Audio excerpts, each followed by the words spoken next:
ప్రభుత్వ ఆసుపత్రులకు medicine supply చేసే సంస్థలకు వందల కోట్ల బకాయిలు పడింది ప్రభుత్వం. ఎంత మొరపెట్టుకున్నా ప్రభుత్వం నుంచి ఎలాంటి స్పందన రాకపోవడంతో కఠిన నిర్ణయం తీసుకుంది. Twin city hospital suppliers association ఈ నెలాఖరుకల్లా నిధులు విడుదల చేయకపోతే మందుల పంపిణీ నిలిపివేస్తామని హెచ్చరించింది. అంతేకాదు ఈఎస్ఐ ఆసుపత్రి కూడా మందులు, చికిత్సకు ఉపయోగించే వైద్య పరికరాల సరఫరాను నిలిపివేస్తామని స్పష్టం చేసింది.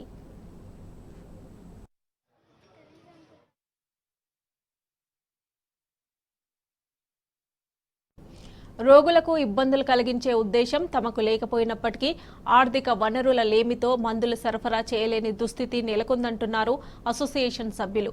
సమస్య మరింత జటిలం కాకముందే ప్రభుత్వం స్పందించి నిధులు విడుదల చేయాలని కోరుతున్నారు. కేవలం ఈఎస్ఐ నుంచే 100 కోట్లకు పైగా బకాయిలుండగా రాష్ట్ర వ్యాప్తంగా 300 కోట్ల పెండింగ్ బిల్స్ ఉన్నట్లు వారు తెలిపారు.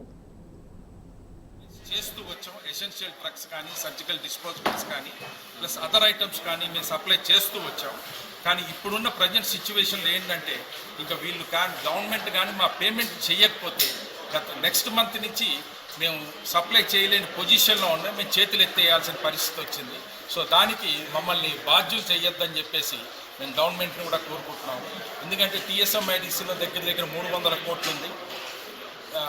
ఈఎస్ఐ హాస్పిటల్స్ లోపల 100 కోట్ల రూపాయలు మా పేమెంట్స్ అన్ని పెండింగ్ ఉన్నాయి. అలాగే గాంధీ కానీ, ఉస్మానియా కానీ, నిమ్స్ హాస్పిటల్ కానీ ఇవన్నీ కూడా చాలా పేమెంట్లు పెండింగ్ పెట్టుకుంటే మాకు కూడా ఒక పర్టికులర్ స్టేజ్ వరకే మేము సప్లై చేయగలం.